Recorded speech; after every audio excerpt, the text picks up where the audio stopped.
छत्रपति संभाजी नगर में भारी बारिश के कारण 15 से 20 फुट तक ऊंचे गन्ने के खेतों में पानी भर जाने से नुकसान हुआ है। मौसम्बी की फसल में कोई रोग नहीं है, लेकिन ज्यादा पानी जमा होने से पौधों को नुकसान पहुंचा है। सोयाबीन की फसल भी पानी में डूबकर खराब हो गई है। मंत्रियों ने किसानों से मिलकर खेतों का निरीक्षण किया, लेकिन किसान चाहते हैं कि जो भी नुकसान हुआ है उसका पूरा मुआवजा और कर्ज माफी तुरंत दी जाए।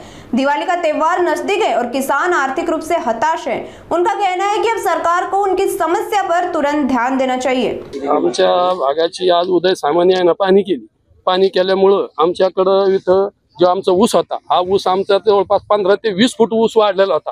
पण त्या ऊसाचं ज्यावेळेस जसा पाणी झाला ना, तर तो पाणी वावरामध्ये जवळपास आमच्या भाषेमध्ये त्याला गुडघेइतकं पाणी म्हणते आणि बाकीच्या भाषेमध्ये त्यांना फुटानं किती फुट वावलं अशा पद्धतीने म्हणते। पण इथं आमच्या याच्यामध्ये कमराइतकं गुडघेइतकं पाणी वाहून ते सगळं ऊसाचा नाश झाला। आणि मोसंबीच्या मध्ये जे झालं, तर मोसंबीत ज्यावेळेस पाणी साचलं ना, तर सगळ्या जमिनीत मोसंबीचं जे पिकाचं आमचं नुकसान झालं, तर याच्यावरती कोणत्या प्रकारचा रोग नाही आला। या काळ्या पाड्या, या पिवळ्या पाड्या, या रोगांना नाही पाड्या, याच्या जमिनीमध्ये सगळं पाणी साचलं आणि पाणी साचून त्या पाण्याचं उपयोग होऊन त्या झाडावरती गेलं। आज त्या झाडाला पाण्याची गरज नसताना त्याच्यावरती इतकं पाणी झालं, तर ती पूर्ण मोसंबी तळात गेली, आणि त्याच्यावरती असं पिवळसर येऊन सनी रोग येऊन ती मोसंबी एक एक पूर्ण खाली पडू राहिली। तर तुम्ही आज प्रत्यक्ष पहा, नाही हे सोयाबीन आहे, सोयाबीन मध्ये चक्कर मारा, सोयाबीनला एक शेंग सुद्धा राहिली नाही, खालून पाण्याने त्याच्या मुळ्या उघड्या झाल्या आणि सगळं सोयाबीन फुटून गेलं। वर तुम्हाला आपल्याला हिरवं दिसतं, पण आतमध्ये पाण्यानं सगळ्या शेंगा फुगून ते सगळं बी जमिनीत दोष झालेलं आहे।